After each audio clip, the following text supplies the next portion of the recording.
de Genève Servette qui tiennent un drapeau français. Un hommage sera rendu ici du côté de Genève, évidemment, juste à côté de la frontière. On a été passablement touché, bouleversé par les attaques, par les attentats de vendredi dernier. Il y a également des membres du staff qui sont d'origine française. On pense évidemment à Jimmy Homer, le responsable du matériel qui est d'origine française et qui va régulièrement d'ailleurs officier au sein de l'équipe de France. Il y a Florent Douai également qui est d'origine française. Et puis évidemment dans tout l'environnement du Genève Servette Hockey Club, passablement de ressortissants français. Donc un hommage sera rendu d'ici quelques instants à l'occasion d'une minute, non pas de silence, mais d'applaudissements que l'on aura l'occasion d'entendre et de suivre évidemment attentivement d'ici quelques instants. Alors, on procède pour l'instant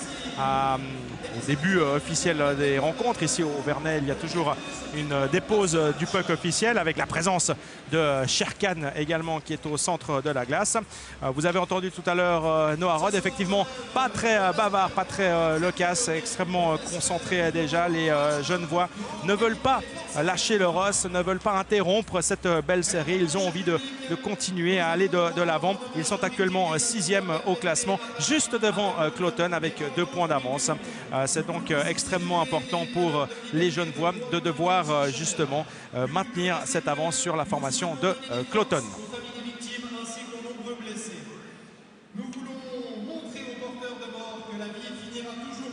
Vous entendez le speaker de la patinoire des Vernets avec ce discours, cet hommage. Et il invite maintenant le public des Vernets à se lever et donc à applaudir pendant 1 minute.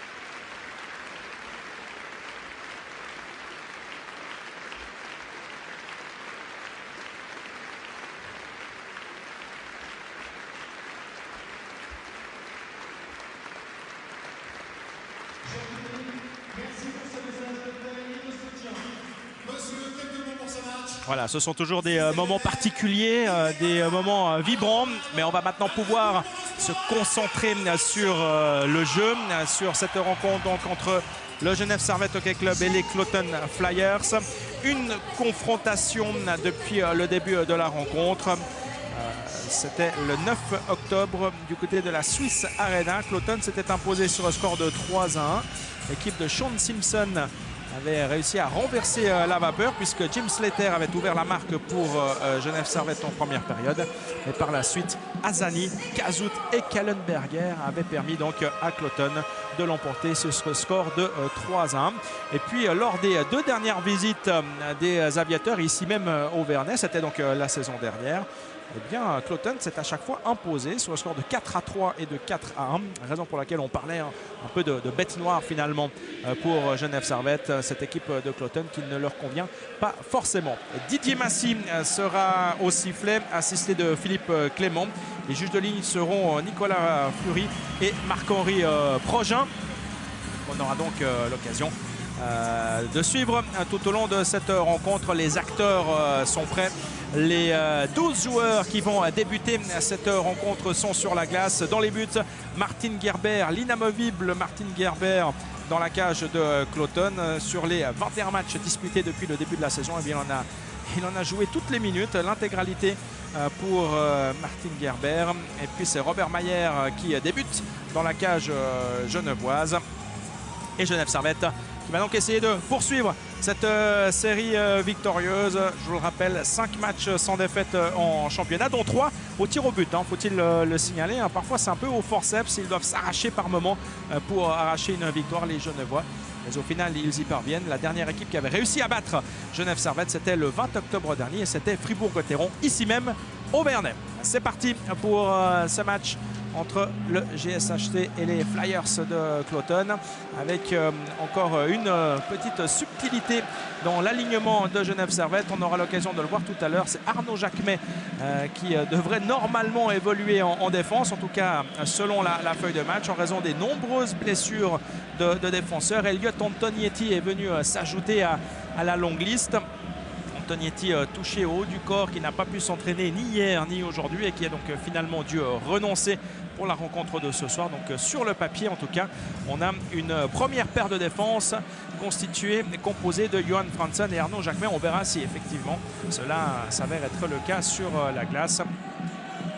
Et puis lorsque vous apercevrez Jim Slater, ne soyez pas surpris de le voir évoluer avec une grille, enfin non pas une grille, mais avec une visière intégrale, puisque Jim Slater a été touché par un puck au visage lors du dernier match à Davos. Et ça lui a valu une belle balafre sur la lèvre, quelques points de suture. Il tient sa place ce soir, mais évidemment pour se protéger, eh bien, il évoluera ce soir avec une visière intégrale. La première tentative de cette rencontre était signée Juraj Šimec. On le retrouve pour pousser cette rondelle au fond, permettre le changement de ligne. On surveille évidemment l'éventuelle arrivée d'Arnaud Jacquemet en défense. Et première intervention cette fois-ci de l'autre côté, celle de Robert Mayer, qui va provoquer le premier engagement dans la zone de Genève Servette.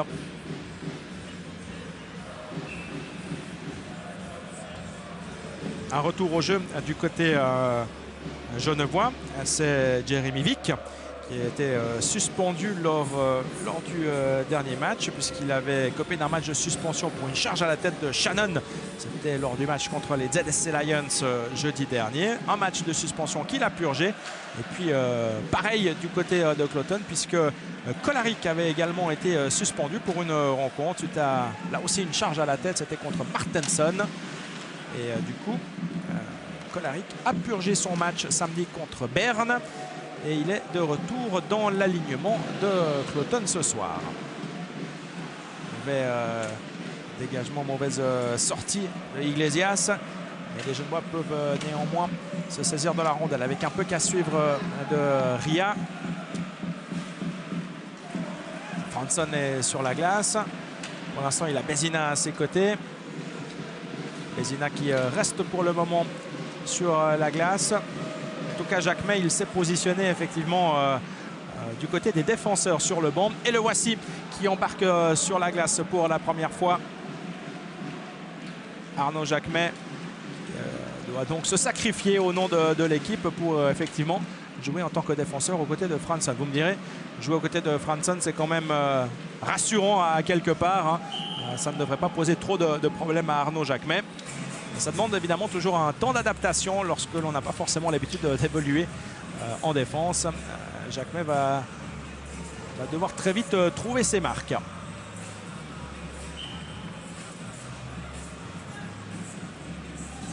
Kevin Remy est à l'engagement.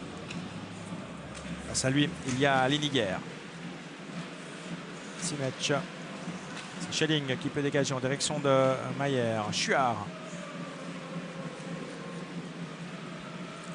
Qui fait tout seul, qui s'offre même un grand pont. Il est allé jusqu'au bout de son effort. Romain Chuard. Mercier. Ça, c'est pas mal vu pour Šimec. Le tir qui n'était pas cadré alors qu'un joueur de Cloton est resté à terre derrière la cage de Martin Gerber. Et je suis un peu surpris quand même de voir que les arbitres laissent aller, parce que ce joueur de Cloton, ça faisait quand même un petit moment qu'il semblait toucher là-bas, et il n'a pas l'air d'être en train de simuler ou quoi que ce soit. On revoit c'est Erlacher. Ouh là, alors le genou, il se tire tout de suite le genou. Il a quand même tapé, il a été pris dans le mouvement avec Chuard. Et on espère pour lui évidemment que ce ne sera pas trop grave. Et que Edson Erlacher pourra déjà dans un premier temps regagner son banc péniblement, difficilement, mais il le fait. Enfin, soutenu tout de même par le soigneur. Et on espère surtout pouvoir le revoir à l'œuvre tout à l'heure. C'est le premier fait saillant dans cette rencontre. Erlacher qui va aller rejoindre son banc. quelques instants en tout cas. Enfin, il prend même la direction du vestiaire pour y recevoir ses premiers soins.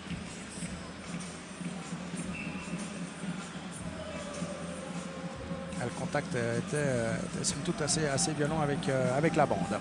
Le jeu va pouvoir reprendre avec un engagement dans le camp de Cloton sur la gauche du but de Martin Gerber.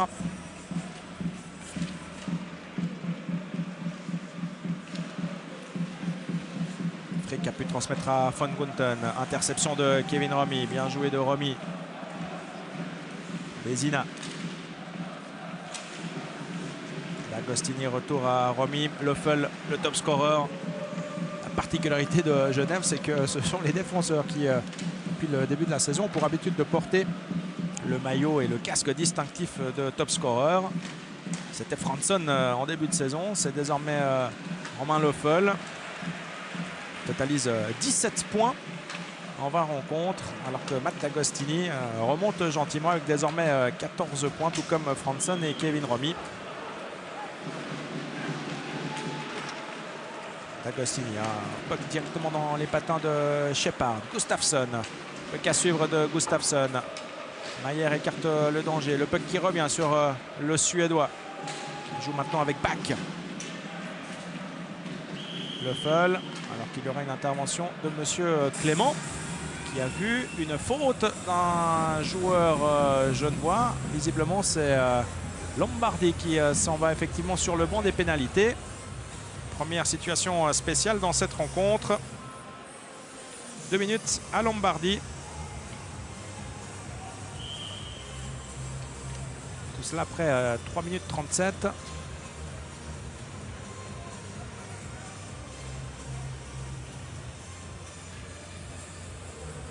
Cloton va donc évoluer à 5 contre 4 pendant ces 2 prochaines minutes. Et on a renvoyé Slater de l'engagement. Du coup, c'est Jacques May que l'on retrouve pour la mise en jeu. Shepard. Gustafsson, tir contré par Slater dans le centre. Il y avait la reprise instantanée. Un joueur avec là encore Bieber et l'arrêt de Robert Mayer. Bieber, le top scorer de cette formation de Cloton. On le retrouve encore une fois. Bieber, une deuxième reprise sur Mayer. Très bon travail du portier genevois, parce que là, il a eu du travail sur le début de cette situation spéciale. Donc en retrait, à nouveau Bieber le long de la ligne bleue. On rechange de côté, on joue avec les bandes. Et là, on s'amuse vraiment à faire tourner cette rondelle. On a fait bien vivre. Bieber encore. Bieber avec une déviation au passage. Elle était signée. C'était Kellenberger, effectivement, qui était là à l'affût pour cette déviation. On revoit les multiples tentatives des Zurichois et surtout le très bon travail de Robert Mayer.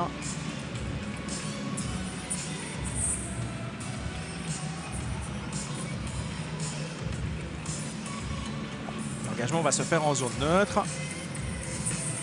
Santala est à l'engagement. Il le gagne.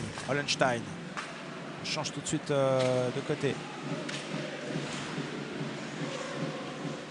On va alerter Bach. Il y a Frick qui attend de l'autre côté également. Hollenstein remet vers son ailier. Guggisberg est par là également.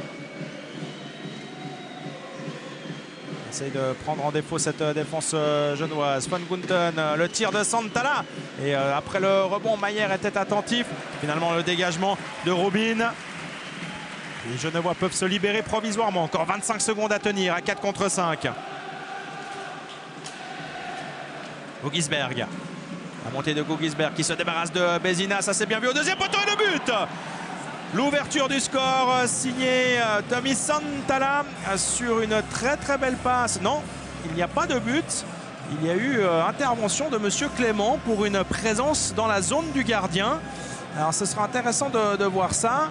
Effectivement, il y a un joueur de Cloton qui était dans la zone du gardien, qui s'est heurté en fait à Jonathan Mercier. Ça a donc du coup gêné le portier de Genève Servette, et il n'y a pas eu la moindre hésitation de la part de Philippe Clément, alors que vous le voyez, Sean Simpson demande à ce que l'on aille visionner la séquence pour que l'on puisse s'assurer qu'effectivement la présence de ce joueur de Cloton n'était pas due à une obstruction ou autre de la part d'un joueur de Genève Servette. Et que fait Didier Massy? Il a l'air de dire de jouer effectivement. C'est difficile de se faire une idée sur cette action, parce que le joueur vient effectivement se heurter à Jonathan Mercier, mais on n'a pas du tout le sentiment que Jonathan Mercier l'ait poussé délibérément dans cette zone du gardien. Donc, en tout cas, les arbitres ont pris leurs responsabilités et très vite, ils ont fait signe que le but n'était pas accordé. Et pendant ce temps, Genève est au complet avec un hors-jeu, mais on est passé à 2 doigts également du surnombre, et j'ai le sentiment qu'effectivement il est sanctionné, le surnombre. Nicolas Fleury est allé vers le banc de Genève Servette, et il y aura effectivement une nouvelle pénalité contre les Genevois pour un surnombre. Lorsque Lombardi revenait au banc, eh bien c'est Jérémy Vick qui est revenu trop vite au jeu et qui était partie prenante du jeu, et donc ça va envoyer Jérémy Vick sur le banc des pénalités pour les 2 prochaines minutes. Alors les joueurs genevois avaient jusque-là bien résisté, et bien ils vont devoir passer à nouveau 2 minutes à 4 contre 5. La montée, la percée de Goran Bézina. Récupération de Bieber. Il faut aller maintenant se repositionner en défense. Gustafsson temporise derrière la cage de Martin Gerber. Et il se dépêche maintenant de monter cette rondelle. Et Shepard qui s'est fait subtiliser le puck.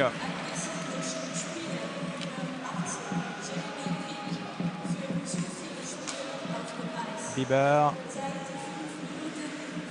Kellenberger est venu se poster devant la cage. Il y a Kolarek qui est là également. Il joue en retrait. Bieber qui se positionne à la ligne bleue, prêt à armer son tir. La passe pour Gustafsson. C'était compliqué de contrôler ce puck pour Gustafsson. Il l'a très bien fait.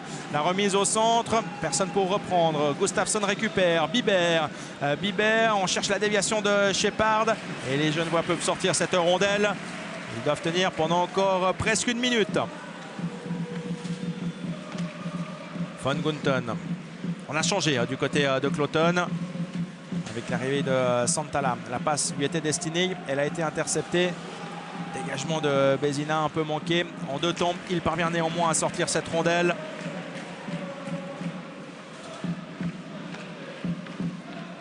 On repart avec Von Gunten. Gogisberg. Mauvais contrôle de Gogisberg. Mercier est un tout petit peu en retard. Et attention, parce que ça ferait une possibilité. Afrique. Retour à Afrique après un relais avec Von Gunten. C'est Santala qui prend sa chance depuis la ligne bleue. Et Robert Mayer a eu toutes les peines du monde à repousser ce puck, mais il l'a fait parfaitement. Attention, il y a de l'espace là.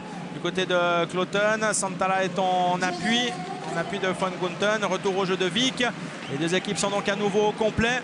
Genève vient de passer 4 minutes presque consécutivement à 4 contre 5 et sans avoir concédé de but. Mais le problème évidemment dans ces cas-là, c'est qu'on a tendance à y laisser passablement d'énergie. On va voir si cela ne portera pas à conséquence pendant la suite de cette première période. Ria.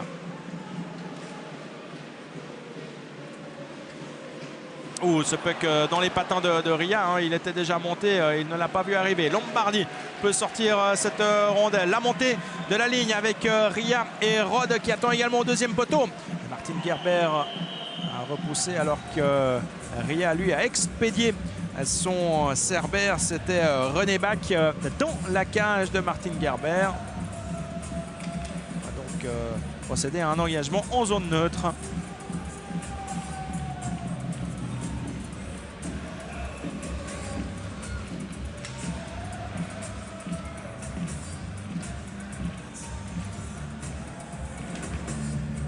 Est remis face à face pour cet engagement.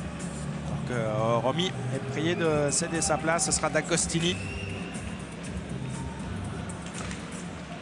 Avantage à D'Agostini. Franson se replie.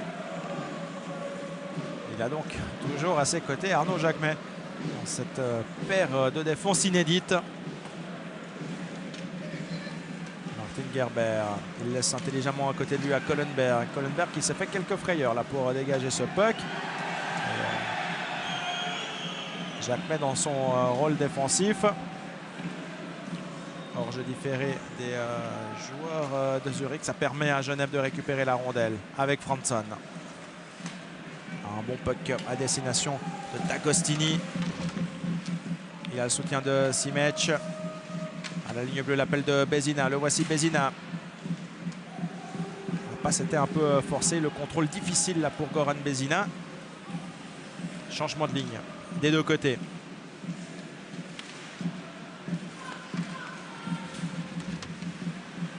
Stop. Poursuivi par Vic.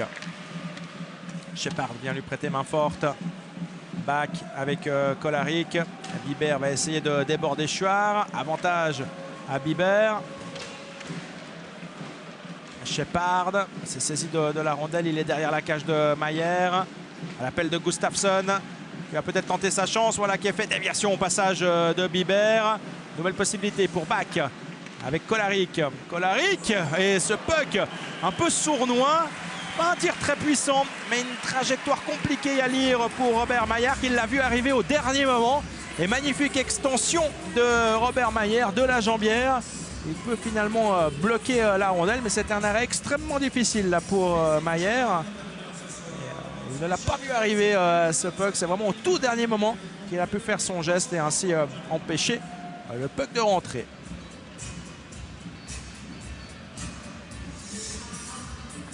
On est à la moitié de cette première période. Alors que Robert Mayer est venu au banc. Petit souci, je ne sais pas si c'est un souci de matériel ou s'il est juste venu recevoir un soin quelconque. Il n'a pas réussi à distinguer ce qu'il a exactement fait au niveau du banc. En tout cas, elle vient se repositionner. Remettre tout son équipement. Voilà Jacquemet qui reçoit les instructions de Louis Matt. Évidemment, on lui pardonnerait une petite erreur de placement et Louis Matt est là justement pour le corriger, pour lui expliquer exactement ce qu'il a à faire. Alors, on va peut-être pouvoir y aller. Santala qui manifeste un peu sa désapprobation avec la manière de faire de Monsieur Progin, qui à son goût prend un peu trop de temps avant de lâcher cette rondelle. Leffel. Douai pour sortir ce puck. Puck récupéré finalement donc par Von Gunten. Et sous pression par Douai. Gisberg, comme il est le premier sur la rondelle. Ouais, on siffle quoi? On siffle un dégagement interdit, on siffle... C'est étrange ce qui a été sifflé parce que le joueur zurichois, Gisberg en l'occurrence, était le premier sur le puck. Et en plus Robert Mayer avait quitté sa zone.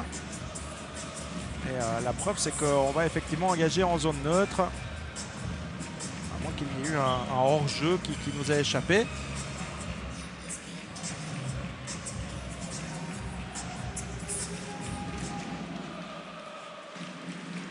La passe de Leffel, elle est imprécise directement sur Schelling. Retour à Leffel. C'était pour Ria. Mayer derrière sa cage qui laisse à Leffel. Cette fois-ci, il joue tranquillement avec Ria. Un peu qu'à suivre. Schelling a sauté là pour empêcher cette rondelle de passer. Et on revient à nouveau vers Leffel. Ria, cette fois-ci, va pouvoir rentrer dans le camp. Déborder Schelling. Il y a du monde qui l'attend au centre. Schelling a pu se saisir de ce puck et empêcher en tout cas Rod d'en faire bon usage. Gustafsson. On n'insiste pas du côté genevois. On va procéder au changement Arrivée de la ligne d'Agostini, Simic et Romy. C'est joué de manière imprécise là du côté de Cloton. Et là, il y avait peut-être matière à siffler un dégagement interdit. Ça n'a pas été fait. Kohlenberg se précipite pour aller récupérer ce puck. Stop. La montée. Et le tir de Stop. Renvoi de Mayer. Remis le premier sur le rebond. Hanson. C'était un peu compliqué et dangereux là ce qu'il a fait. Essayer de faire cette passe entre deux joueurs de Cloton et en plus dans l'axe. C'était un peu téméraire. Et Romy peut récupérer la rondelle. À lui maintenant d'aller porter le danger. Il s'est fait soulever la canne par Romano Lem. Back avec Lem. Engagement de Iglesias. Directement sur Gustafsson. Back. Iglesias un peu rendu la manette de sa pièce à Lem en lui subtilisant également, en lui soulevant la canne au moment où le puck arrivait. Bon pressing là des Genevois pour récupérer ce puck avec Rubin. Rubin à la lutte avec Santala. Et il y aura une pénalité. Il y aura une nouvelle pénalité contre un joueur de Genève Servette pour avoir accroché. C'est Jim Slater qui s'en va sur le banc. Après 12 minutes 53.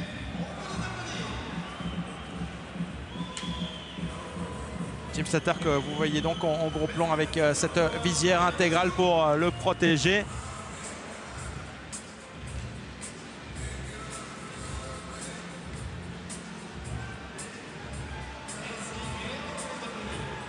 Alors ça discute avec les arbitres. Je ne sais pas très bien pour quelle raison. Change peut-être la raison de sa pénalité.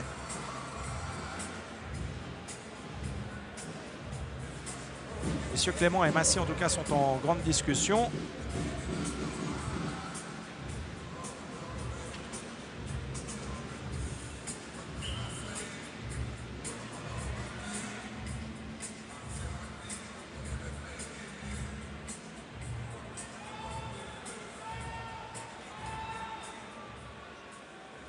Alors, visiblement, il y a eu...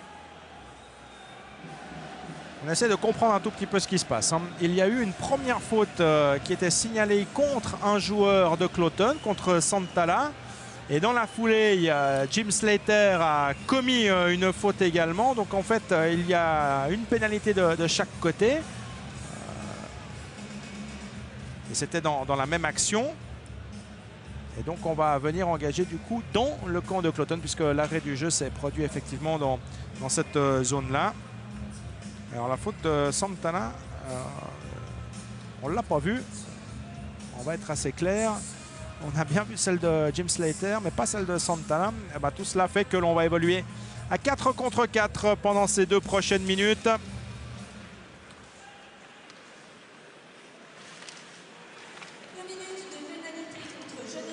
Shepard.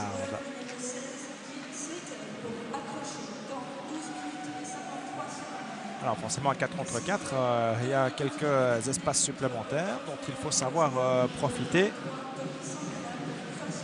Leffel et Mercier cherchent l'ouverture.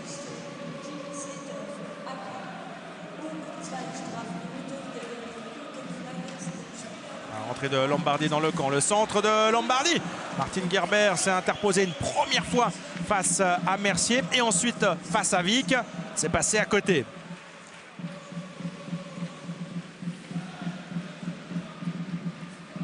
On change des deux côtés. Van Gunten. Léonet. D'Agostini. En retrait vers Bézina.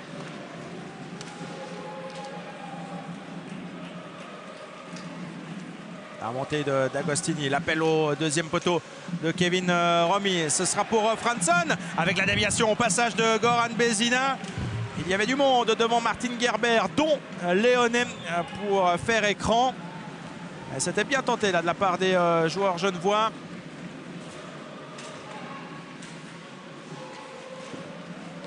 Robert Mayer a bien fait écran. Franson peut se saisir de la rondelle. A donné à côté de lui à Cast. Bézina. Bézina encore.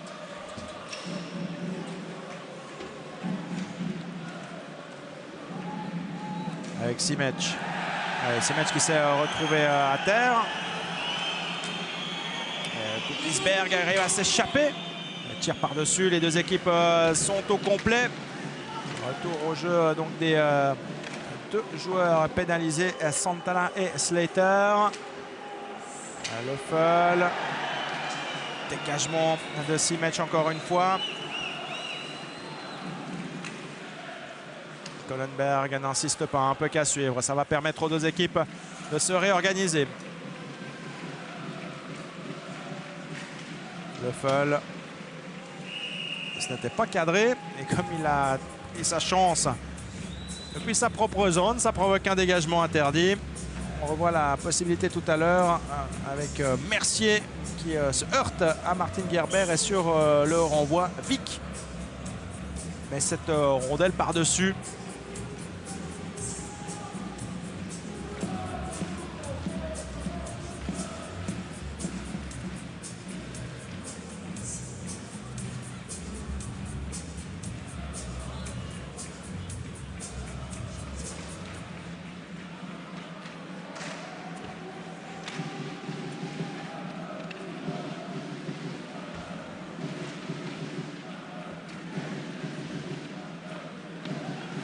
Löffel.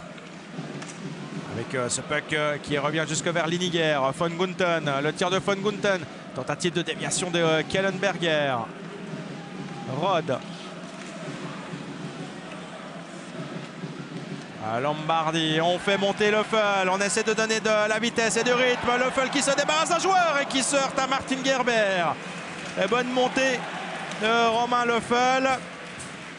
Voilà le genre d'action qu'il faudrait pour définitivement lancer cette rencontre, parce que pour l'instant c'est un peu brouillon. Shepard, alors que les Genevois se sont fait peur là, il y a eu une hésitation. On est de nouveau passé tout près d'un surnombre.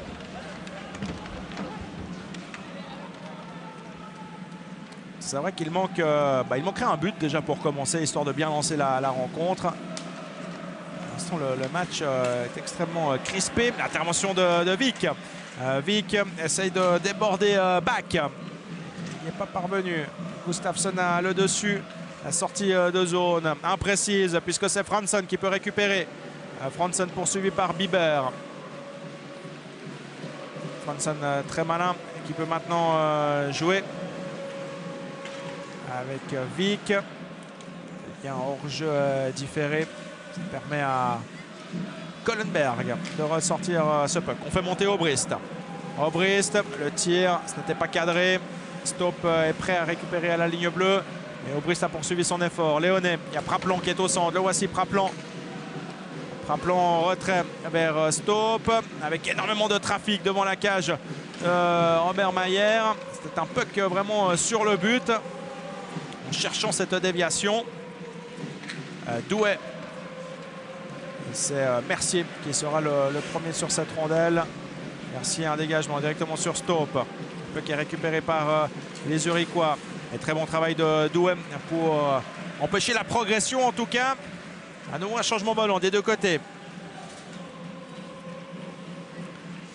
Frick.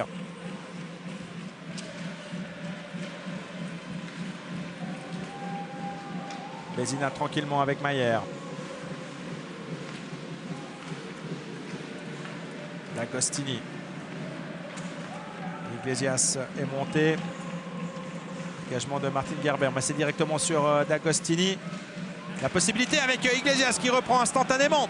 Très belle chance là pour les Genevois. Gerber était attentif. Et il y aura une pénalité. Il y aura une pénalité contre un joueur de Genève Servette. Ce doit être contre Goran Bezina, sauf erreur. Pénalité différée. On est à 6 contre 5. Il a loupé le but ouvert, Gugisberg. Liniger encore. L'intervention de Robert Mayer. Le dégagement d'Iglesias pour provoquer justement le dégagement interdit. Et c'est Goran Bezina qui s'en va sur le banc des pénalités. C'est Didier Massy qui l'envoie. Entre valaisans, on a parfois quelques mots pas forcément amicaux. Et Goran Bezina l'a dit à Didier Massy. Il s'en va donc sur le banc des pénalités. On revoit l'action, on revoit le slashing sur la crosse de Gugisberg pour avoir frappé la canne de son adversaire. Eh bien, Goran Bezina se retrouve donc puni alors qu'il reste 1 minute à jouer dans cette première période. Une première période que l'on va donc terminer, à moins qu'il n'y ait un but ou une autre pénalité, à 5 contre 4 en faveur de Zurich. C'est la 3e supériorité numérique de ce tiers-temps déjà pour les Zurichois, qui n'ont pas réussi à l'exploiter jusqu'à présent.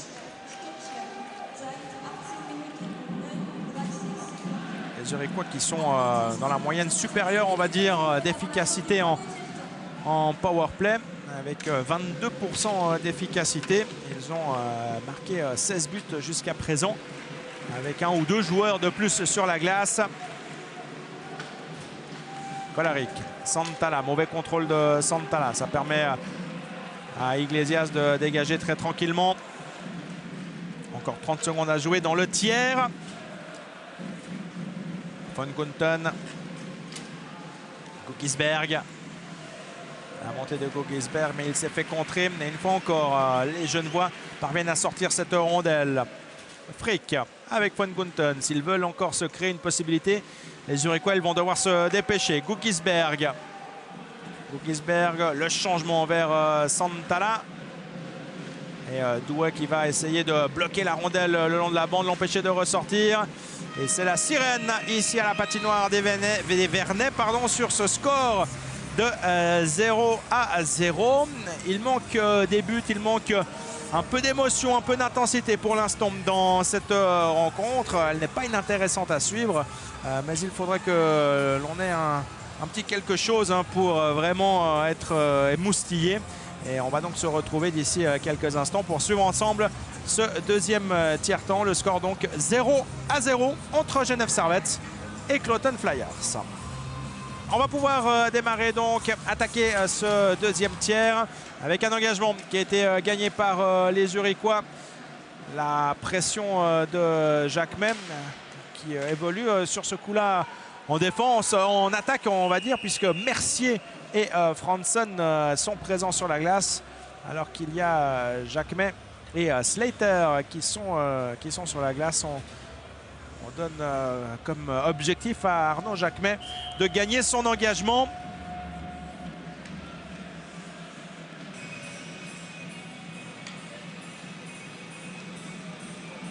Jacquemet face à Santala. Jacquemet qui a tendance à s'appuyer un peu là sur Santala. Finlandais qui lui a fait une petite tape sur la tête. Von Gunten. Il faudra se dépêcher pour installer un jeu de puissance.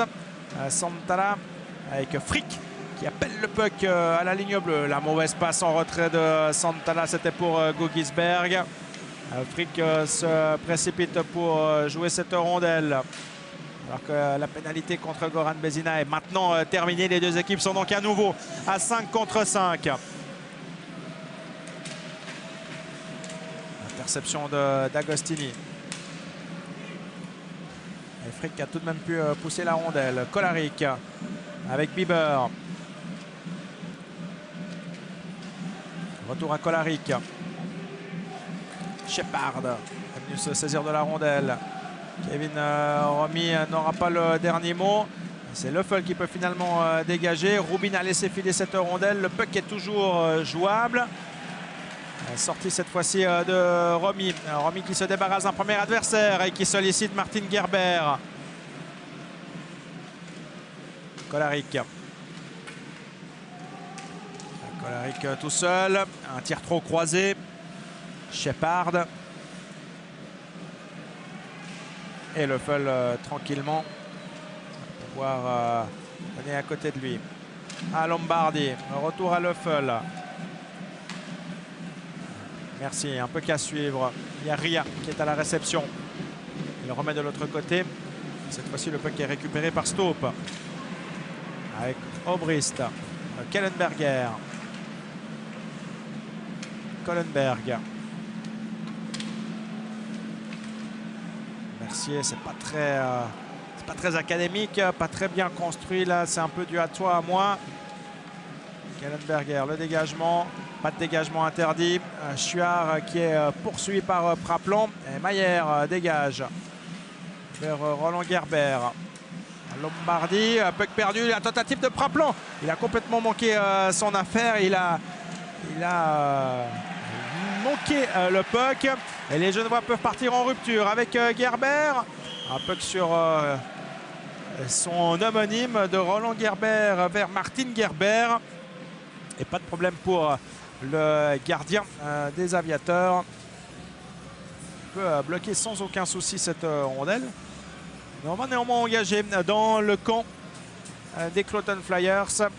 Et on va retrouver Roland Gerber à l'engagement.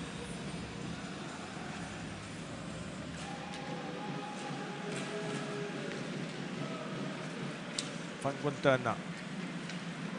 La montée de Van Gunten. Schelling. Un puck sur Mayer. Bézina. Et Franzen qui a laissé filer ce puck. Schelling. Bézina, il a précédé Lehm. Douai, retour à Bézina, puis à Roland Gerber. Il n'arrive pas à contrôler la rondelle, les joueurs genevois. Et ça permet à Zurich, aux Zurichois de la récupérer. Schelling, le débordement de Schelling, poursuivi par Franzen. On met ce puck en retrait. On cherche la déviation. Le dégagement maintenant de Cast vers Douai. Une fois encore, c'est imprécis. Et Kloten peut très vite revenir dans le camp avec Santala. Santala temporise. Il finira par perdre cette rondelle. Possibilité de rupture avec Vic. Vic obligé de faire tout seul face à Gustafsson. Stop. Et il y aura une intervention des arbitres puisque le puck a touché les filets de protection. On va donc procéder à un engagement en zone neutre.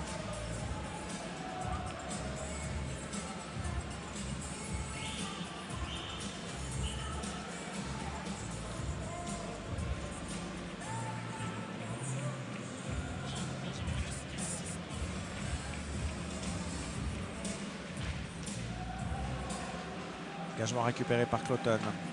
On retrouve Stop. C'est un dégagement interdit qui est concédé par le défenseur. On va donc reprendre, mais cette fois-ci dans le camp des Flyers.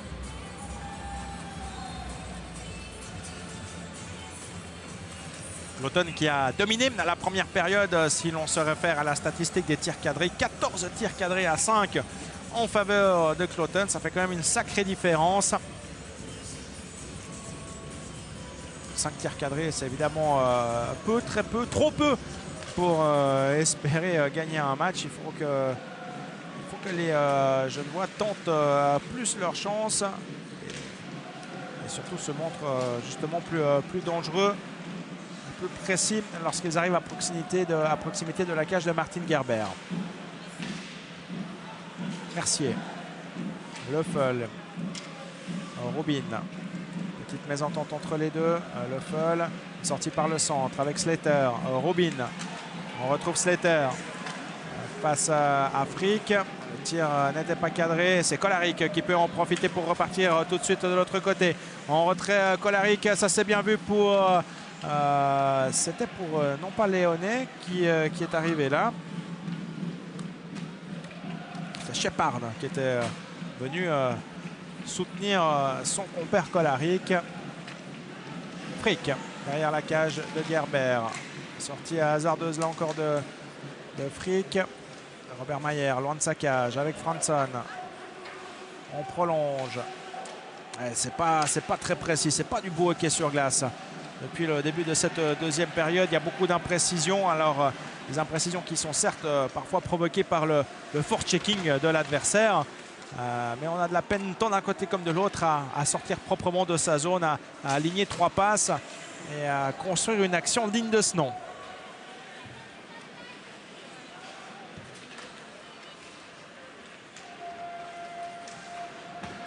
La montée de Franson. Intervention de Rod pour maintenir ce puck dans le camp de Cloton. Léonet peut récupérer de l'autre côté. Intervention de Bézina. Gustafsson poursuit la rondelle. Pas de dégagement interdit. Martin Gerber, lui, la transmet. Ça s'est pas mal vu pour Praplan. Il a mal contrôlé parce que Iglesias s'était fait prendre un contre-pied. Il avait anticipé, mais du mauvais côté. Mais Iglesias, du coup, il est un peu en retard. Praplan en retrait vers Bach, mais passe imprécise là de Praplan à destination de Bach. Obligé de se replier.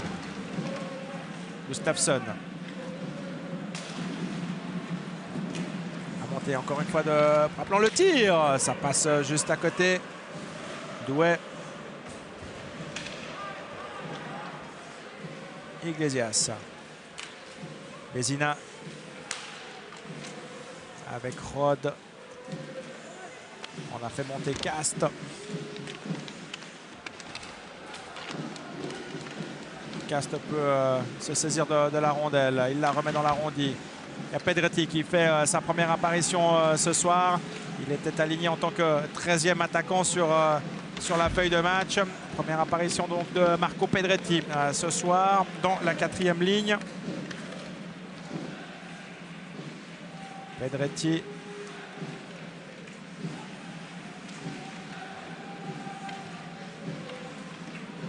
Ça travaille là, derrière la cage de Gerber. Dégagement de Kohlenberg. C'était pour Liniger. Intervention de Cast. Rubin. Rubin peut remettre au fond. Avec Vic. Tentative de dégagement de Schelling. Kohlenberg maintenant. Ils peuvent s'en sortir. Les joueurs de Cloton.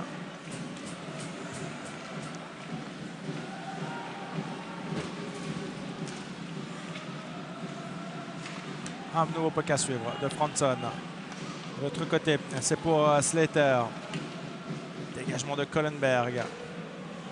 Attention à Lunstein face à Löffel. Lunstein dos au but et qui se fait maintenant prendre par Slater. Mais Lunstein arrive néanmoins à déborder dans un premier temps Löffel. Récupération du top scorer genevois. Rubin. Contrôle manqué de Rubin. Santala directement sur D'Agostini. Simech face à Bach.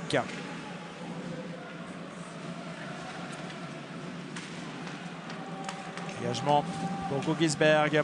Gugisberg face à Jacquemet. Il a essayé de se montrer plus malin que Jacquemet. Jacquemet, bien que novice en défense, ne s'est pas laissé abuser avec un hors-jeu concédé par D'Agostini. C'est-à-dire que Romy a passablement tardé là avant de rentrer dans le camp et D'Agostini a été pris dans son élan, concédant ainsi le dégagement, le hors-jeu, pardon. Ça n'a pas l'air de plaire à Chris Maxwell, pas forcément d'accord avec cette décision.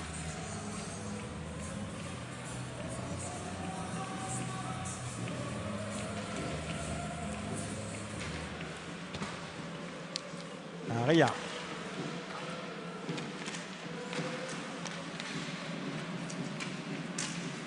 Biber.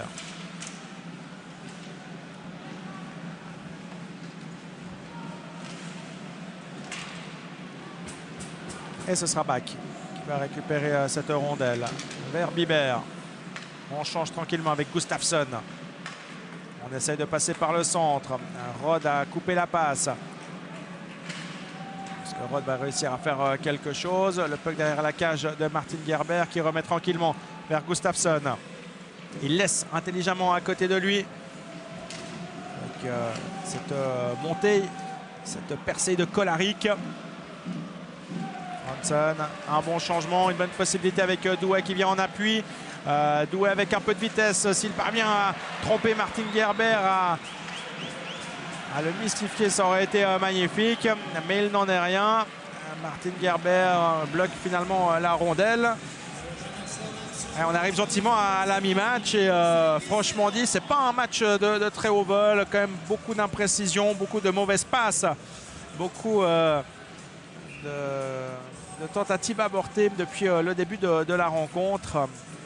Et on attend vraiment un but peut-être, une grosse opportunité pour vraiment décoincer, dérider les acteurs de cette partie parce qu'on les sent peut-être un peu crispés avec la tentative de Goran Bezina.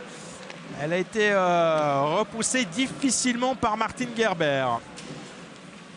Et un puck qui passe par-dessus la bande.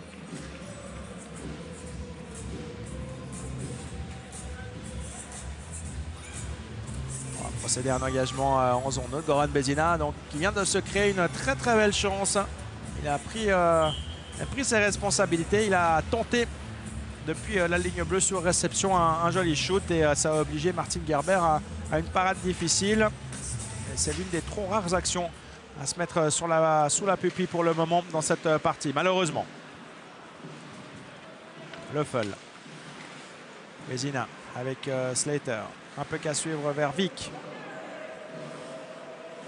Liniger. Le changement de côté vers Kellenberger, contré par Löffel. La contre-attaque peut-être pour Vic qui a pris de la vitesse. Vic qui va pouvoir shooter. Et l'arrêt de Martin Gerber. L'angle était fermé, c'était difficile pour Vic. Il y avait un bon repli défensif également de Lucas Staup. Et Vic n'avait pas beaucoup de choix pour son shoot. Pas de problème pour Martin Gerber.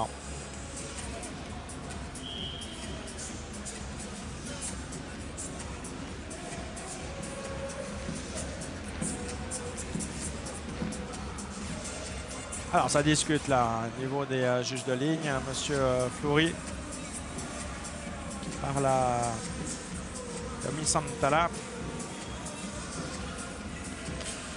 Kevin Romy était à l'engagement et c'est Kevin Romy qui a eu le dessus. Engagement gagné par le centre genevois. En retrait vers Mercier. On joue le long de la ligne bleue. Iglesias, un peu qu'à suivre. Le puck est toujours jouable alors qu'il y a eu un coup au visage d'Agostini. En tout cas, il s'est tenu le visage, il a remis son casque en place. Le jeu se poursuit. Ce sera intéressant de voir ce qu'il s'est exactement passé derrière la cage là entre D'Agostini et le défenseur de Cloton. Oh, attention à l'hésitation avec le puck qui passe par-dessus. Grosse opportunité là pour Guggisberg. Il y a eu une petite mésentente entre Robert Mayer et son coéquipier et ça a bien failli profiter à Guggisberg.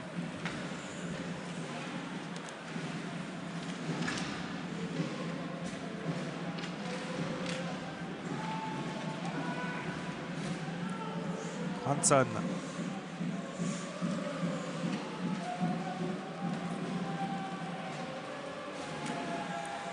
Lombardi essaye de déborder, de prendre de vitesse Frick. Il n'y est pas parvenu. Retour à Franson. Oh, mauvaise passe de Franson directement sur Bibert.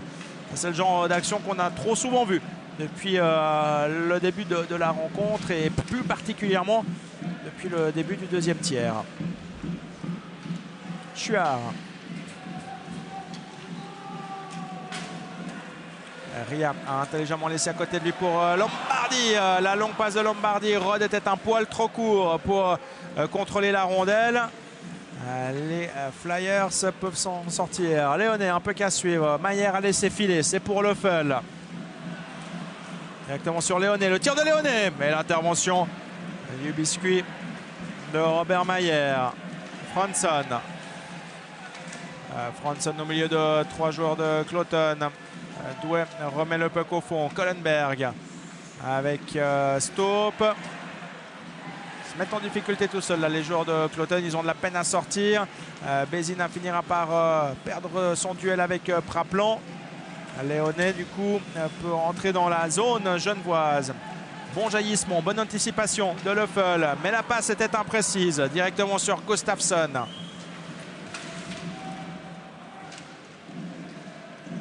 Mayer, tranquillement à côté de lui, vers Löffel. On fait monter Rubin.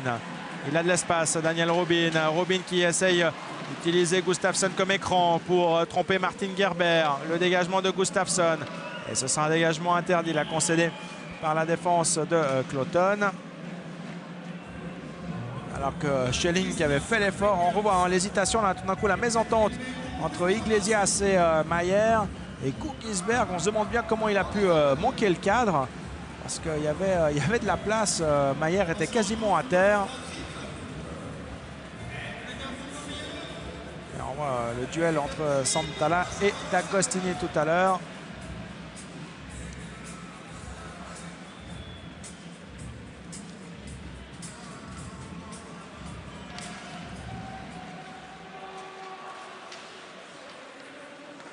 Back. Kellenberger. Mayer qui joue le long de la bande, le long du plexi. Le puck qui a finalement fini sa course dans les filets de protection. Alors pas de pénalité contre Robert Mayer puisque le puck a d'abord touché la bande et le plexi avant d'aller dans le filet.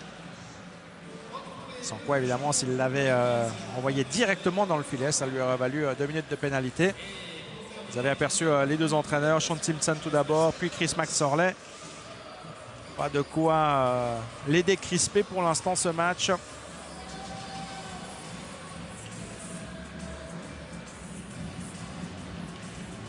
Match fermé.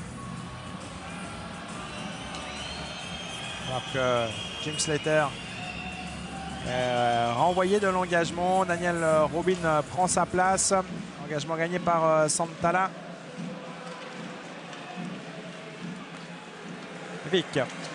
Vic, un puck sur Martin Gerber.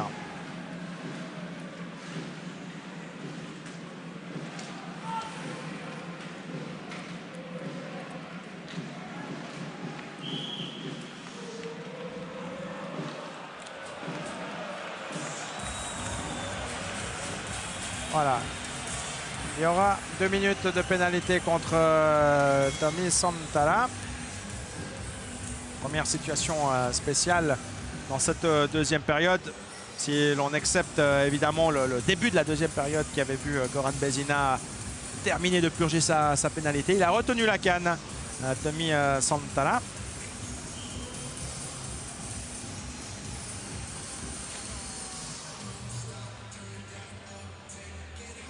Deuxième pénalité pour le Finlandais ce soir.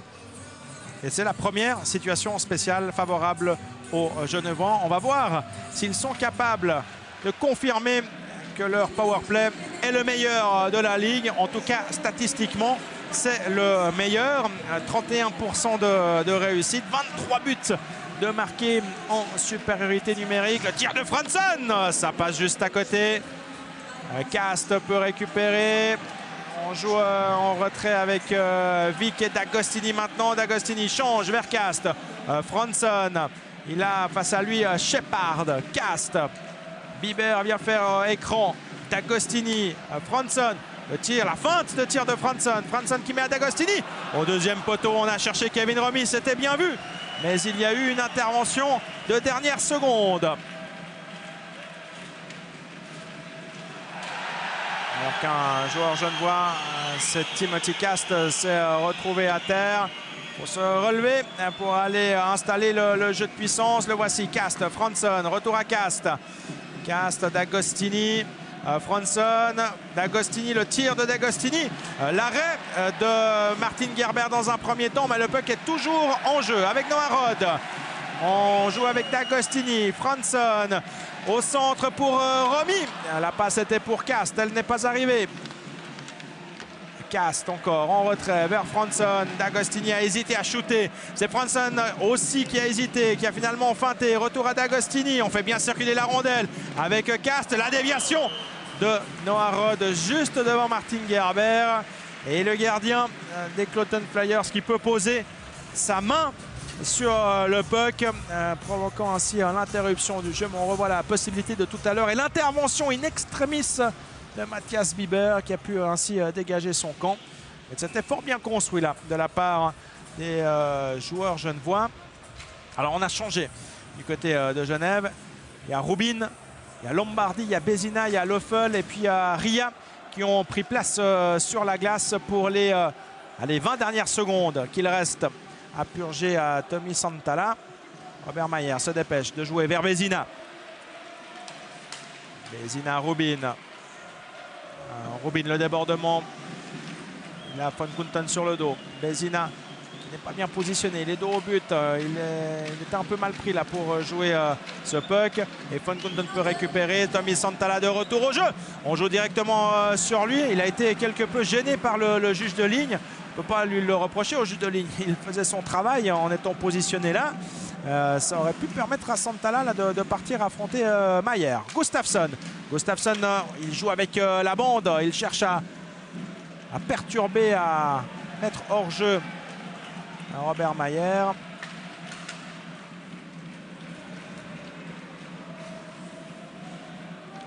Frick en retrait vers Gustafsson. Biber. Récupération de Pedretti. Leffel. Pedretti qui se heurte à Shepard. La montée de Slater. Slater en voulant changer de direction. Il a perdu l'équilibre. Et la rupture avec l'arrêt de Robert Mayer sur ce duel avec Kolarik. Dernier mot pour le gardien de Genève Servette, mais c'est sans conteste la plus belle occasion de but, la plus grosse chance de but depuis le début de la rencontre. Ce duel, ce face-à-face entre Kolarik et Mayer, avantage au gardien genevois. On en reste donc à 0-0.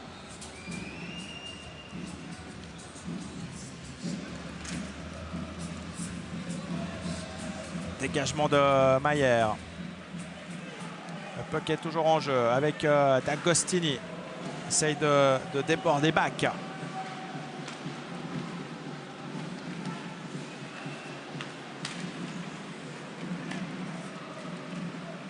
Mercier. Simec.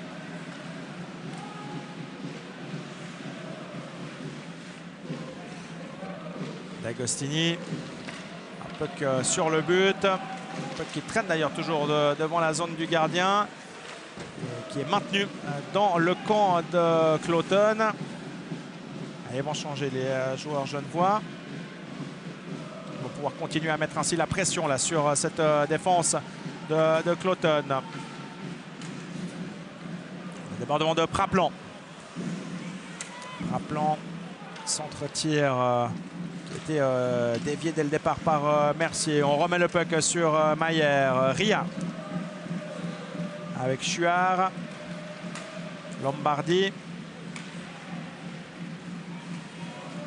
Et on a fait monter Mercier. Le tir instantané de Ria. Rod est là pour récupérer sur l'aile gauche. Ria face à Kohlenberg. Ria qui cherche une solution, qui cherche un partenaire. C'est Leffel qui arrive. Leffel avec au deuxième poteau, ça s'est bien vu pour Goran Bézina, l'ouverture du score. Goran Bézina qui disait dans les journaux aujourd'hui qu'on lui avait confié un rôle peut-être un peu plus défensif et qu'il fallait savoir s'adapter. Eh bien, il sait aussi montrer la voie en bon capitaine. C'est lui qui débloque la situation dans cette rencontre pour l'instant. Un très bel appel au deuxième poteau. Joli coup d'œil en passant de la part de Leffel. Et puis la conclusion, la finition de Goran Bézina en back-end, elle est pas mal du tout. Il parvient ainsi à tromper Martin Gerber pour l'ouverture du score.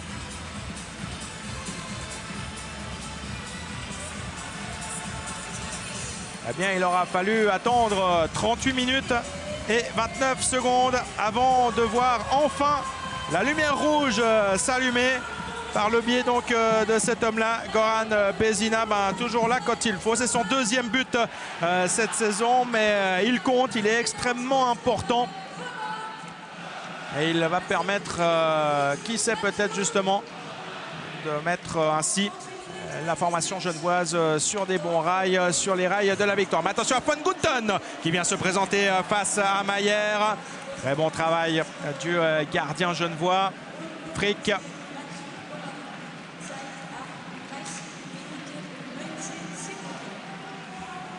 Mayer, Fransson. Ouais, Fransson, faut pas jouer à ça lorsque l'on est derrière la cage de son gardien. On n'essaye pas de dribbler de cette manière-là.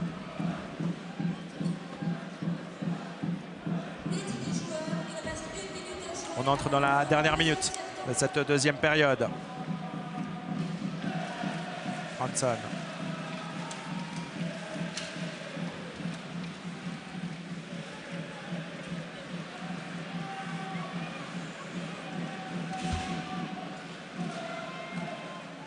Bibert a réussi à maintenir le puck dans le camp. Les contacts là commencent à se faire muscler. Et Slater part en contre-attaque pour le 2-0. Tous les regards étaient tournés vers Jérémy Vick qui s'était retrouvé à terre. Mais Slater, lui, ne s'est pas posé de questions. À 30 secondes de la deuxième sirène, il est parti tout seul en contre-attaque pour inscrire son 5e but cette saison, nullement gêné par sa visière intégrale. Et il est venu ajuster la toile de Martin Gerber. Le match se débride en cette fin de deuxième période. Bézina dans un premier temps et Jim Slater maintenant pour le 2-0 en faveur de Genève Servette.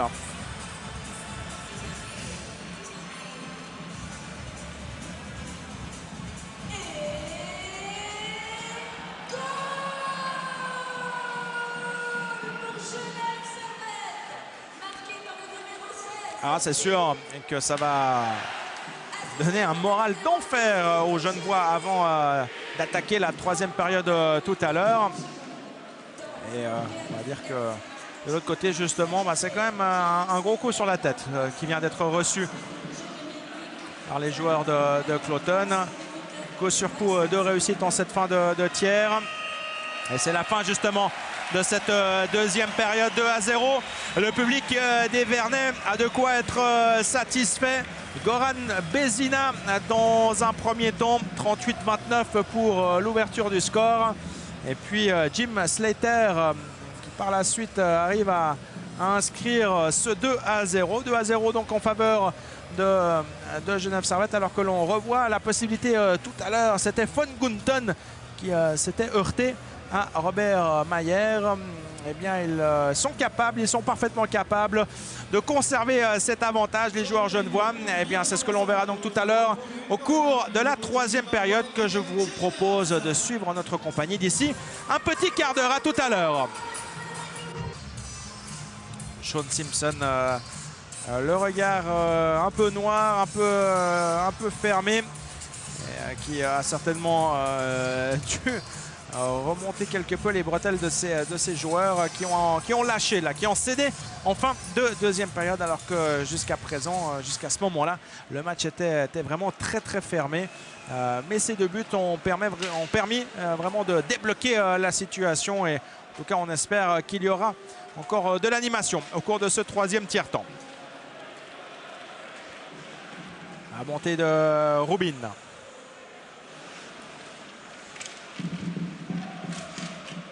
Santala a pu donner à côté de lui. Et c'est Bibert qui hérite de la rondelle maintenant. Bibert, le tir directement dans le gant de Robert Mayer. Un tir qui prenait la direction de la cage genevoise. Genève qui s'est montré plus entreprenant au cours du deuxième tiers. 10 tirs cadrés à 7 en faveur des Genevois. Je vous rappelle qu'au cours des 20 premières minutes de jeu, c'était 14-5 pour les hommes de Sean Simpson. Donc on a réussi à redresser quelque peu la situation, la statistique en tout cas au niveau des tirs cadrés côté genevois. On va procéder à un nouvel engagement. Et c'est Kolaric qui se retrouve face à Kevin Romy. Avantage à Kolaric. En retrait pour Gustafsson. Hollenstein qui essaye de remettre directement ce puck sur le but. Shepard, Hollenstein maintenant. Hollenstein, Kolaric. Retour à Shepard. Shepard qui cherche Hollenstein au deuxième poteau. Et finalement, interruption du jeu. On va procéder à un nouvel engagement, toujours dans le camp de Genève Servette, avec un changement de ligne des deux côtés.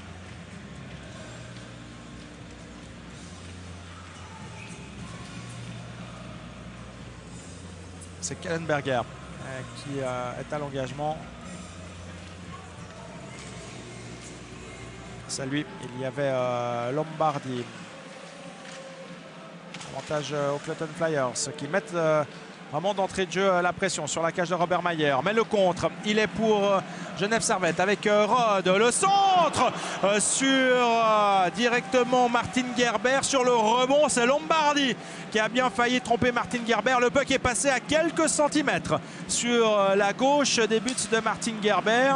Mais c'était très bien tenté, très bien senti de la part de Noah Rod. Attention à la réaction des Flyers. Puck néanmoins récupéré par Rod, le dégagement, mais le puck qui est toujours dans le camp de Cloton. Cette fois-ci, on a réussi à sortir. On va pouvoir changer de ligne côté Genève avec un puck perdu. Lombardi, le tir contré finalement par Frick. Mais erreur défensive de Frick. Lombardi va céder sa place. Et c'est un dégagement interdit qui est concédé par la formation de Sean Simpson. On revoit la possibilité, regardez bien, hein, c'est un puck sur Gerber et sur le rebond. Lombardi, il n'a pas eu de chance. Hein, parce que ça aurait pu être dedans la même chose.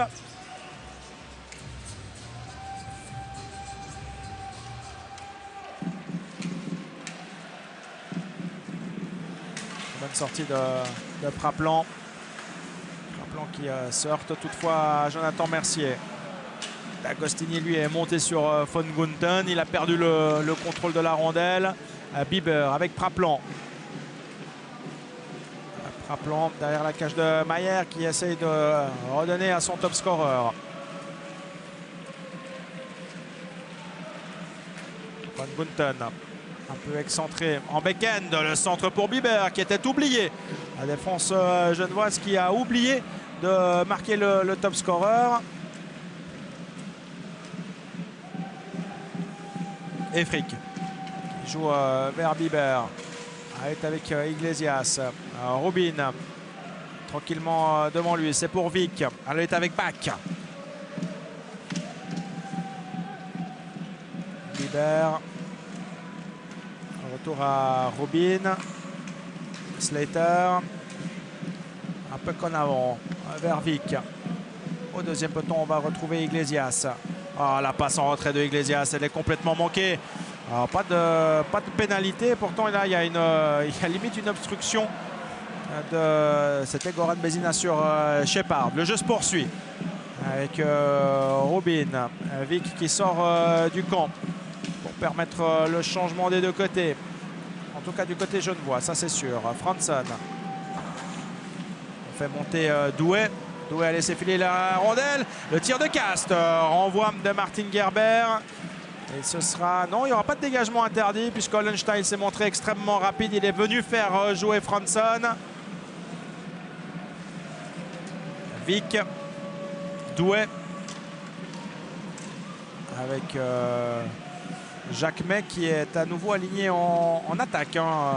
Il y a Chuard et Mercier qui sont présents sur la glace et Jacquemet retrouve une position d'attaquant. Peut-être que Chris Maxorley et surtout Louis Matt ont décidé finalement de terminer la rencontre avec seulement 6 défenseurs, demandant ainsi à Jacquemet de se repositionner en attaque. On verra si c'était juste pour un seul shift ou si cela va s'inscrire dans la durée de cette troisième période. Ria, il a intelligemment laissé derrière lui pour le 3-0 à Jonathan Mercier. Très très beau travail de Damien Ria. Et le petit coup d'œil pour Jonathan Mercier. Ça fait 3-0 désormais pour Genève Servette. Mais regardez, hein, Damien Ria, il temporise, il fixe la défense. Et Jonathan Mercier qui arrive en deuxième rideau. C'est très très bien joué. Et Jonathan Mercier, il débloque son compteur but. C'est un parade pour Martin Gerber. C'est le premier but pour Mercier cette saison.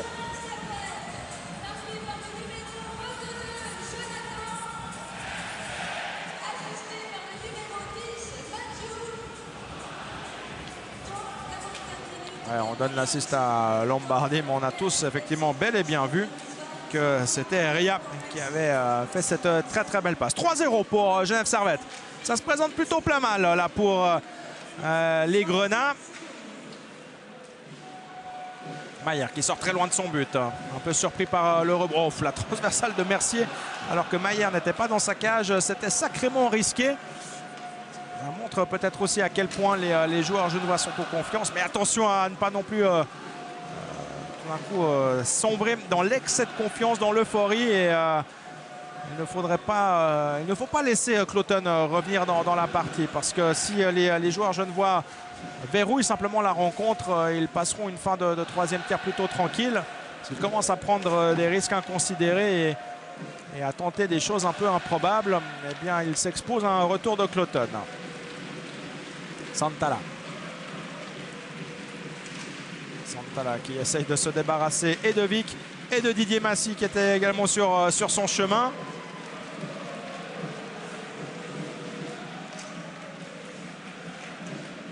Kohlenberg. Kohlenberg obligé de ressortir. Il y a effectivement un hors-jeu qui est sifflé contre les joueurs de Cloton. Donc procéder à un engagement en zone neutre.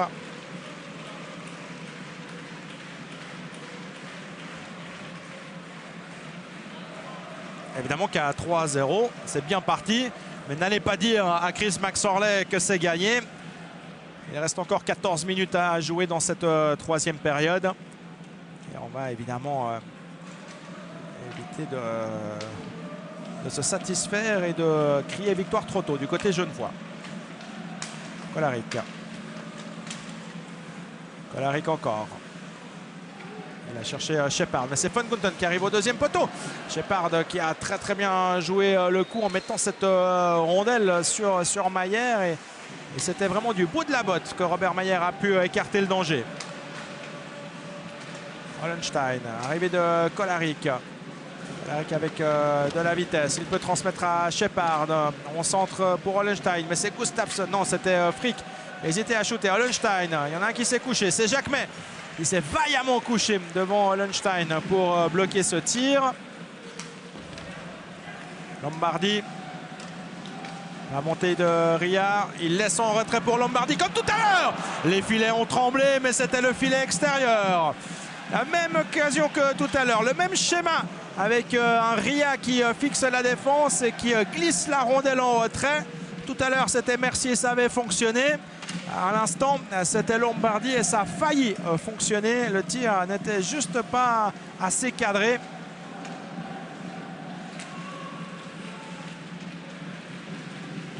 Chouard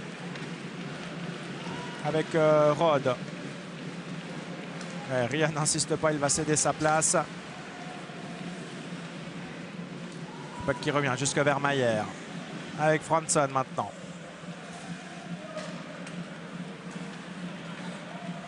D'Agostini, débordement d'Agostini. L'arrivée de Mercier, alors que Löffel et Didier Massy se sont télescopés au centre de la patinoire. Attention à Robert Maillère qui avait quitté sa cage et le puck a été perdu. On a bien failli voir Obrist trouver l'ouverture sur cette scène un peu cocasse.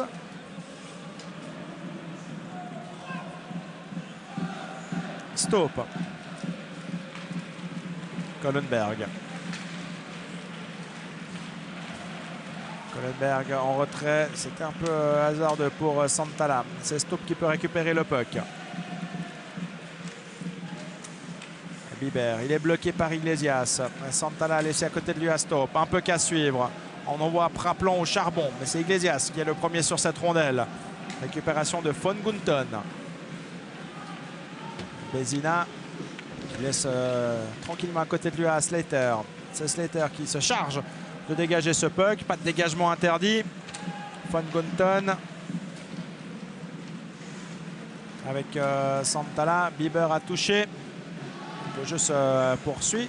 Évidemment, les secondes, les minutes qui s'égrènent, tout cela c'est à l'avantage du Genève Servette. Gustafsson. La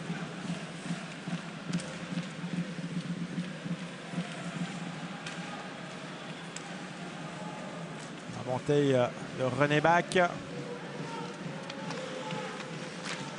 a été bloqué par Franson. en retrait vers Shepard maintenant. Tir de Gustafsson et Robert Mayer a dévié.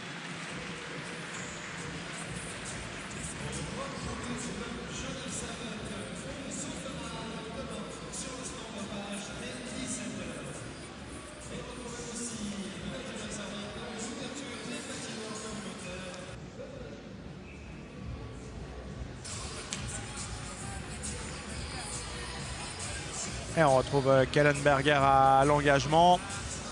Face à lui, Jim Slater, l'auteur du 2-0 tout à l'heure. Et attention, parce que cet engagement, il a été intelligemment joué par Kellenberger. C'est Léonet là qui s'est retrouvé en très bonne position. Le tir de Staupe que Robert Mayer n'a pas réussi à bloquer. Et la rondelle qui filait dangereusement en direction de la cage. Alors qu'un dégagement interdit est sifflé contre Genève Servette. On va revoir la possibilité là de Staupe. Ce tir, Mayer n'arrive pas à bloquer. Regardez, hein, le puck il retombe à côté du portier et ça passe juste à côté de la cage.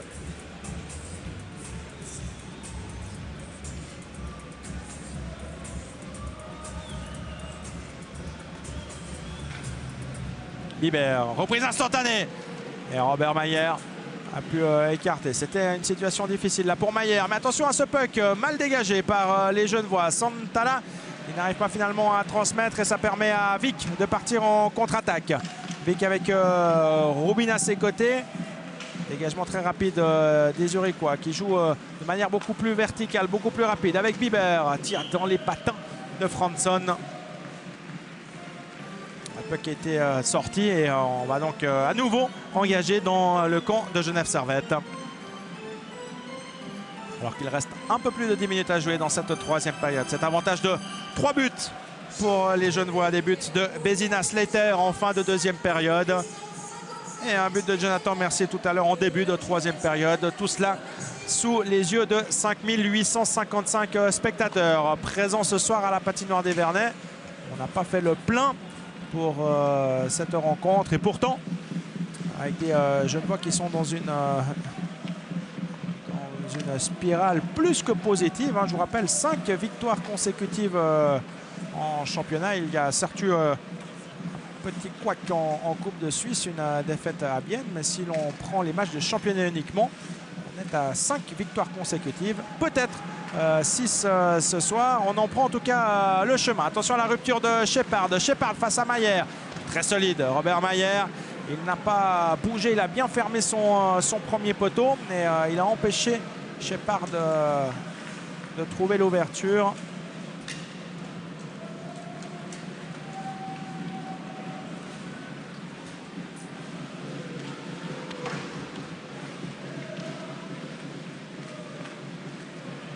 Bézina pour Jacquemet. Jacquemet qui se retrouve à terre. Donc je vous confirme que Jacquemet là, il termine la rencontre en tant qu'attaquant. Bézina, un puck sur Martin Gerber et il cherchait le rebond. Jacquemet était justement à l'affût.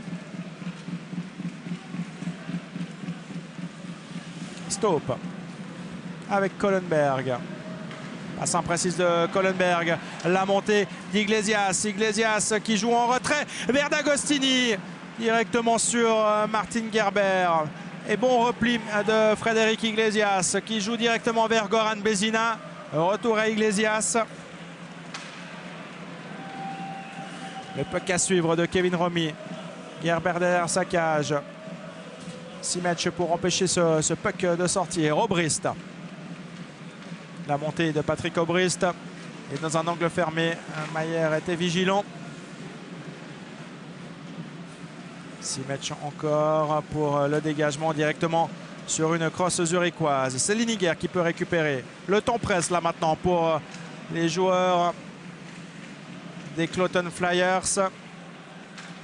Le changement de côté de Vic à destination de Rubin. L'entrée dans la zone de Rubin. Il temporise, il attend un partenaire. Puck imprécis là, c'était bien dans l'intention mais mal exécuté. Schelling peut dégager. Franson. Gustafsson face à Santala. Et Santala peut récupérer la rondelle. Santala pour Praplan. Mais il était bien pris, Praplan, par Rubin et par Mercier, qui ont fait écran devant lui. Slater. Löffel.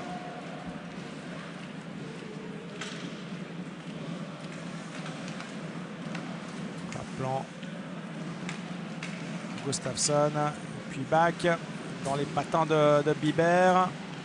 C'est Cast qui fait jouer. Douai qui met la pression. Alors qu'il y aura une pénalité contre Jonathan Mercier. Attention à ne pas concéder. Pas concéder de pénalité. Ne pas offrir la possibilité à Cloton de revenir dans cette rencontre.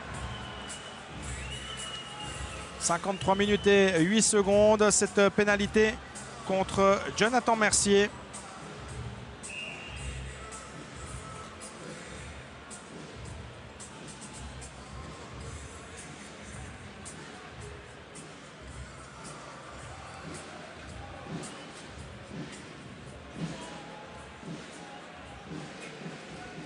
C'est un peu la der qui sonne là pour Cloton. S'ils veulent revenir dans cette rencontre, ils doivent absolument marquer au cours de cette supériorité numérique. Von Gunten avec beaucoup de monde devant Mayer. Le puck qui est récupéré par Shepard. Retour à Von Gunten. On change de côté vers Frick. Frick avec Shepard qui a essayé de se frayer un chemin. Il y a Kolarek qui est là également. Kolarek, Hollenstein à la ligne bleue, c'est pour Frick. Hollenstein change de côté vers Frick. Frick au centre de Von Gunten. Et Robert Mayer qui peut dévier in extremis cette rondelle. Kolarek. Hollenstein. Il a joué avec les patins de Bézina et ça a donné une trajectoire étrange à cette rondelle alors que Bézina et Shepard en viennent aux mains. Allez, Bézina va se calmer. Bézina et Shepard. Bézina qui n'a pas envie de terminer la rencontre au vestiaire. On va peut-être quand même renvoyer les deux joueurs sur le banc pour 2 minutes chacun, histoire qu'ils aillent se calmer quelque peu justement.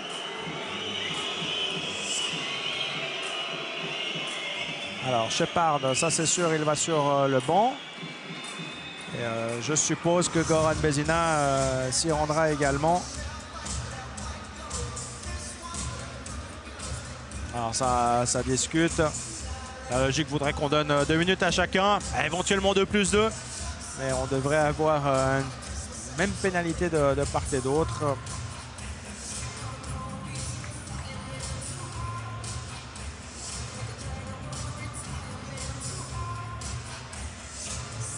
Pour l'instant, ça discute. Et Philippe Clément qui donne maintenant le verdict aux officiels.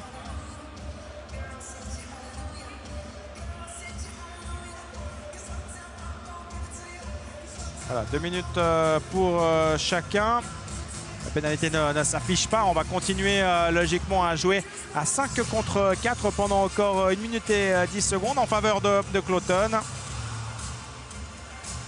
Bézina et Shepard qui se retrouvent tous les deux privés de jeu pendant les 2 prochaines minutes au moins, puisqu'ils pourront revenir au jeu lorsqu'il y aura une interruption de jeu, une fois qu'ils auront donc terminé de purger leur pénalité. Et pendant ce temps, Jonathan Mercier ronge son frein également sur les bancs pendant encore 1 minute et 10 secondes. Engagement en zone neutre. Cloton est à 5 contre 4. Avec Fransson. Dégagement tranquille de Fransson. Jusque vers Gustafsson. Bach. Santala vers Bieber. On fait monter Praplan. Il y a un hors-jeu. Il faut que les joueurs de Cloton ressortent. Voilà qui est fait. Et pendant ce temps, les Genevois, ils ont tranquillement récupéré la rondelle. Et Fransson a pu tout aussi tranquillement dégager cette rondelle.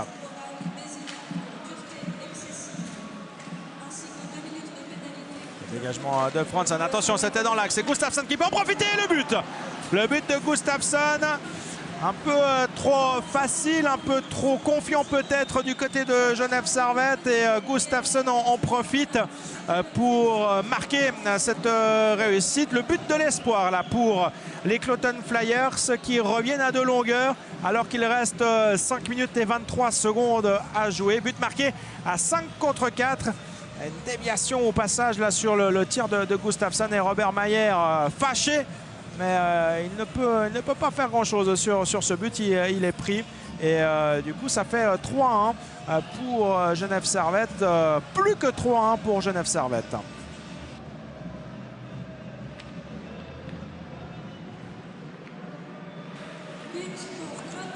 Alors, ça a permis à Jonathan Mercier de revenir au jeu. Attention, on le disait tout à l'heure.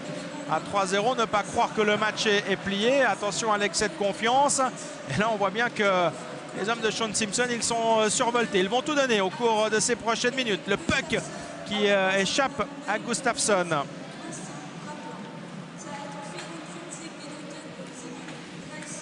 Mauvaise passe en retrait de Kellenberger. Il peut quand même récupérer, donner à Frick. Van Gonten. Liniger. Liniger en retrait vers Kolarek. Kolarek, Kollenberg. Le tir de Kollenberg. On sait qu'il a un bon shoot, Kollenberg. Et là, pas de problème pour Robert Mayer qui était... qui avait le champ libre au niveau de la vision. Pas de souci pour lui. Il a pu sans aucun problème bloquer cette rondelle.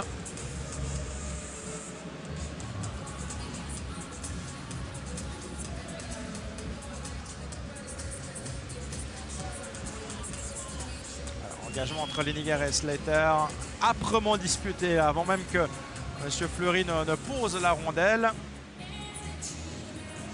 On voit toute la concentration là de Jim Slater au moment où Nicolas Fleury a déposé cette rondelle sur la glace pour l'engagement.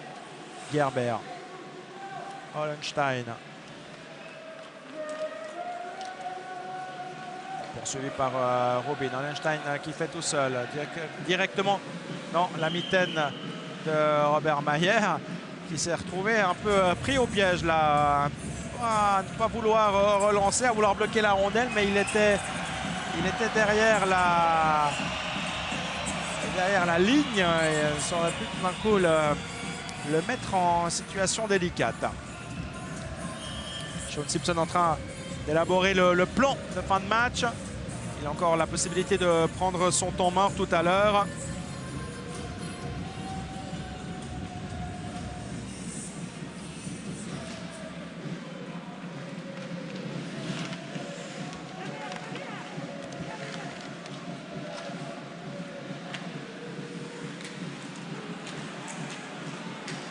Attention à Praplan, le tir de Praplan, il est complètement manqué son tir. Santala qui laisse filer la rondelle, hors-jeu différé. Alors finalement les arbitres interviennent et on va procéder à l'engagement dans le camp de Cloton alors que Goran Bezina est revenu au jeu, tout comme Shepard.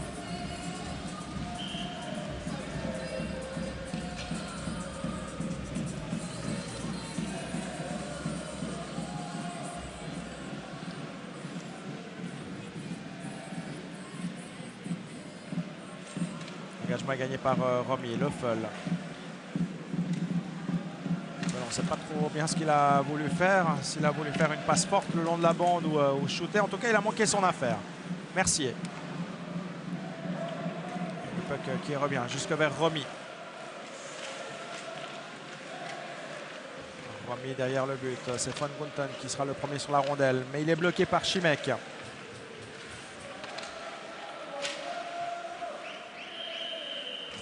Puck sorti par-dessus le plexiglas.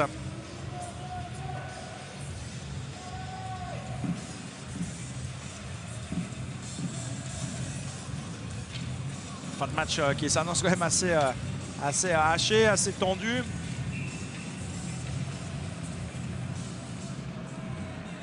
On va évidemment surveiller la cage des Cloton Flyers, voir si Martin Gerber à un moment donné quitte ses partenaires pour qu'un joueur de champ supplémentaire puisse venir prendre place sur la glace.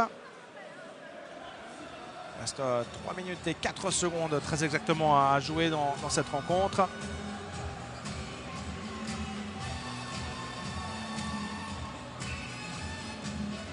Ah, ça va être tendu jusqu'au bout, hein, ça c'est sûr. Ils ne vont rien lâcher, les Flyers. Shepard en retrait, Verstoop. Hollenstein. Shepard a pu empêcher la rondelle de sortir, mais rien a pu intercepter. La montée de Goran Vezina. Vezina pour Rod. On n'insiste pas trop. On vient très vite se repositionner en défense. Vezina a voulu jouer en transversal. Rod. Avec Lombardi maintenant. Vezina.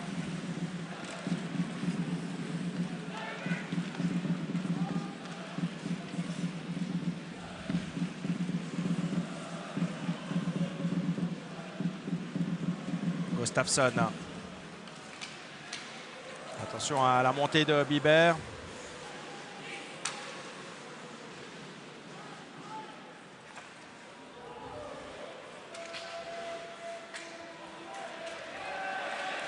Alors qu'il reste 2 minutes à jouer, la possibilité en contre.